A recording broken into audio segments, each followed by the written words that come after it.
Hallelujah. ಯೇಸು ಸ್ವಾಮಿ ಜೊತೆ ಇನ್ನೊಂದು ಗುಂಪಿತ್ತು. ಯಾರು ಗೊತ್ತಾ? 70 ಜನ ಶಿಷ್ಯರಿದ್ರು.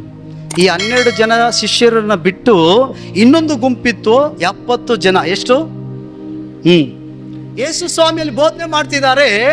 ನಿಮ್ಮ ಹಿರಿಯರು ಮನ್ನ ತಿಂದ್ರು ಸೊತ್ರು, ಇದಾಗಲ್ಲ, ನಾನು ಕೊಡುವ ರೊಟ್ಟಿಯನ್ನ ತಿಂದ್ರೆ ಅವ್ನು ಸಾಯಕ್ಕೆ ಇಲ್ಲ ಅಂತ ಹೇಳ್ತಿದ್ದಾರೆ. ಅಂದ್ರೆ ತನ್ನ ಮಾಂಸ, ತನ್ನ ರಕ್ತವನ್ನು ಕುರಿತು, ನಿತ್ಯ ಜೀವನ ಕುರಿತು ಮಾತನಾಡುವಾಗ ಯಹೂದ್ಯರು ಅನ್ಕೊಳ್ತಿದ್ದಾರೆ, ಈತನು ತನ್ನ ರಕ್ತವನ್ನು, ತನ್ನ ಮಾಂಸವನ್ನು ಹೇಗೆ ನಮಗೆ ತಿನ್ನೋದಕ್ಕೆ ಕೊಟ್ಟಾನು? ಇದು ಅಸಹ್ಯ ಅಲ್ವಾ ಅಂತ ಹೇಳಿ ಅಂದಿನಿಂದ ಶಿಷ್ಯಂದಿರು ಆತನ ಜೊತೆ ಸಂಚಾರ ಮಾಡುವುದನ್ನ ಬಿಟ್ಟು ಬಿಟ್ರಂತೆ. ಅರ್ಥ ಆಯ್ತಾ? 70 ಜನ ಯೇಸುವನ್ನ ಬಿಟ್ಟು ಹಿಂಜರಿದು ಹೋದ್ರಂತೆ. ಈಗ ಆದಾಮನ ಬಗ್ಗೆ ಬರ್ತಾ ಇದ್ದೀನಿ. ಆದಾಮನ ದೇವ್ರು ಏನ್ ಹೇಳ್ತಿದ್ದಾರೆ? 3:9 ಏನ್ ಹೇಳ್ತಿದ್ದಾರೆ? ಆದಾಮನೇ ನೀನು ಎಲ್ಲಿರ್ತಿ?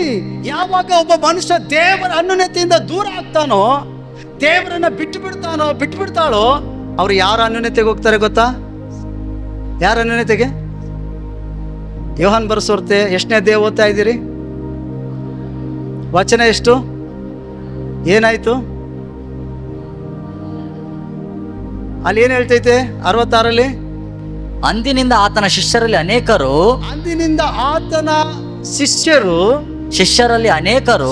ಅನೇಕರು ಹಿಂಜರಿದು ಆತನ ಕೂಡ ಸಂಚಾರ ಮಾಡುವುದನ್ನು ಬಿಟ್ಟರು. ಅರ್ಥ ಆಯ್ತೈತ ನಾನು ಹೇಳಿದ್ದು? ಇಲ್ಲ ಅರ್ಥ ಆಗಿಲ್ಲ, ನಾನು ಹೇಳ್ತೀನಿ.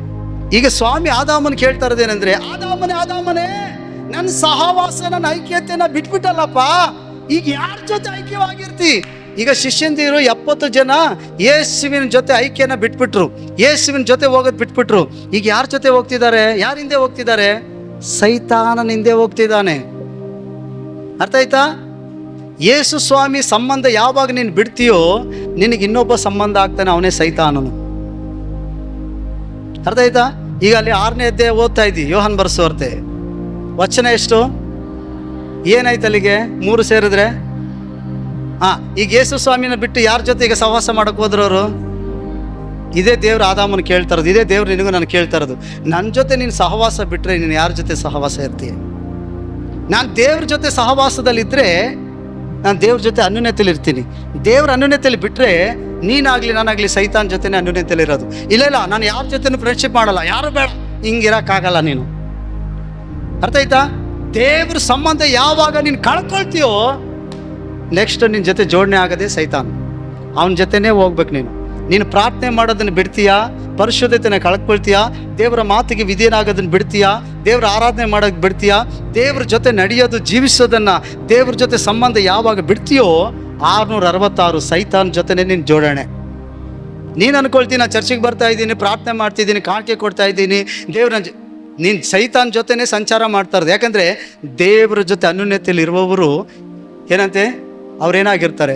ಅವ್ರ ಸ್ವಭಾವಗಳು, ಅವ್ರ ನಡೆಗಳು, ಅವ್ರ ನುಡಿಗಳು, ಅವ್ರ ಯೋಚನೆಗಳು ದೇವರ ಹಾಗೆ ಯೋಚಿಸ್ತಾ ಇರ್ತಾರೆ.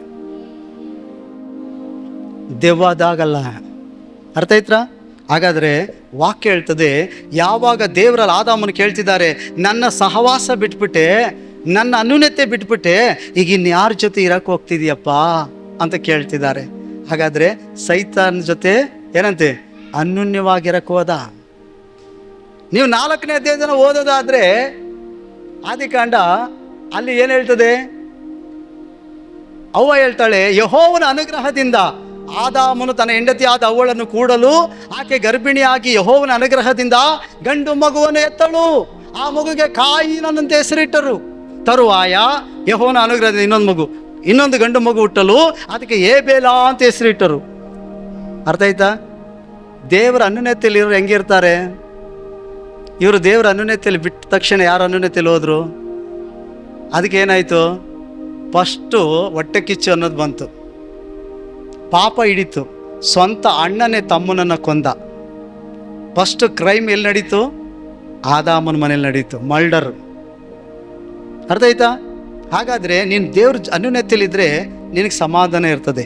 ನೀನು ದೇವ್ರ ಅನ್ಯೋನ್ಯತೆ ಇಲ್ಲ ಅಂದರೆ ನೀನು ಜಗಳ ಮಾಡ್ತಿದ್ದಿ, ಕಿತ್ತಾಡ್ತಿದ್ದಿ, ಕೆಟ್ಟ ಕೊಳಕ ಬೈತಾ ಇದ್ದಿ, ನಿಮ್ಮಲ್ಲಿ ಶಾಪಗಳೈತೆ, ಸುಳ್ಳೈತೆ ಅಂದರೆ ನೀನು ಸೈತಾನ್ ಜೊತೆ ಅನ್ಯೋನ್ಯವಾಗಿದ್ದಿ ಅಂತ ಅರ್ಥ, ದೇವ್ರ ಜೊತೆ ಅಲ್ಲ. ಆದಾಮನ ಕುಟುಂಬ ನೋಡು, ಅವ್ರು ದೇವ್ರ ಜೊತೆ ಅನ್ಯೋನ್ಯವಾಗಿದ್ದಿದ್ರೆ ಸ್ವಂತ ತಮ್ಮನ್ನು ಕೊಲ್ತಿದ್ನ, ರಕ್ತ ಸುರಿಸಿದ್ನ, ಹೊಟ್ಟೆ ಕಿಚ್ಚು ಪಡ್ತಿದ್ನ? ಪಡ್ತಿದ್ನಾ? ಇಲ್ಲ ಅಲ್ವಾ? ಯಾವಾಗ ಅವನು ದೇವರ ಅನ್ಯೋನ್ಯತೆಯನ್ನು ಬಿಟ್ಟನೋ, ಈಗ ಸೈತಾನನ ಸ್ವರೂಪ, ಸೈತಾನ ಅನ್ಯೋನ್ಯತೆ ಅವನೊಳಗೆ ಬಂದಿದ್ರಿಂದ ಅವರ ಮಗ ಹೊಟ್ಟೆ ಕಿಚ್ಚು ಪಡುವನಾದ. ತಮ್ಮ ಅನ್ನೋದು ಕಾಣದೆ ಮೋಸತನದಲ್ಲಿ ಏನು ಮಾಡ್ದ, ಅಡವಿಗೆ ಹೋಗೋಣ ಬಾ ಕುರಿ ಮೇಯ್ಸೋಣ ಅಂತ ಕರ್ಕೊಂಡು ಹೋಗಿ ಅಲ್ಲಿ ಅವನ ಮೇಲೆ ಬಿದ್ದು ಕೊಂದ, ಅವನ ರಕ್ತ ಸುರಿಸ್ದ. ಹೀಗೆ ಹೇಳಿ ಅದಕ್ಕೆ ದೇವ್ರು ಕೇಳ್ತಾ ಇರೋದು, ನನ್ನ ಸಹವಾಸ ಬಿಟ್ಟ ಮೇಲೆ ಇನ್ಯಾರ ಸಹವಾಸ ಇರಕ್ಕೆ ಹೋಗ್ತೀಯವ್ವ? ನಿಮ್ಗೆ ಕೇಳ್ತಿದ್ದಾನೆ ದೇವರು. ನೀನು ಪ್ರಾರ್ಥನೆ ಮಾಡಲಿಲ್ಲ ಅಂದರೆ ಒಬ್ಬಂಟಿಗಳಾಗಿ ಆತನ ಜೊತೆ ಒಳ್ಳೆಯ ಸಂಬಂಧ ಇಟ್ಕೊಳ್ಳಿಲ್ಲ ಅಂದರೆ ನೀನು ಸೈತಾನ್ ಜೊತೆನೇ ಸಂಬಂಧ ಇಟ್ಕೊಂಡಿರೋದು. ನೀನು ಸೈತಾನೇ ನಿನ್ನ ತಂದೆ. ಅದಕ್ಕೆ ಅನೇಕರು ಸುಳ್ಳನ್ನು ಸರಾಗವಾಗಿ ಮಾತನಾಡ್ತಾರೆ, ಅವ್ರಿಗೆ ದೇವರ ಭಯ ಇಲ್ಲ. ಯಾರ ಜೊತೆ ನೀನು ಅನ್ಯೋನ್ಯತೆಯಲ್ಲಿ ಇದೆಯೋ ಅದೇ ಸ್ವಭಾವ ನಿನಗೆ ಬರೋದು.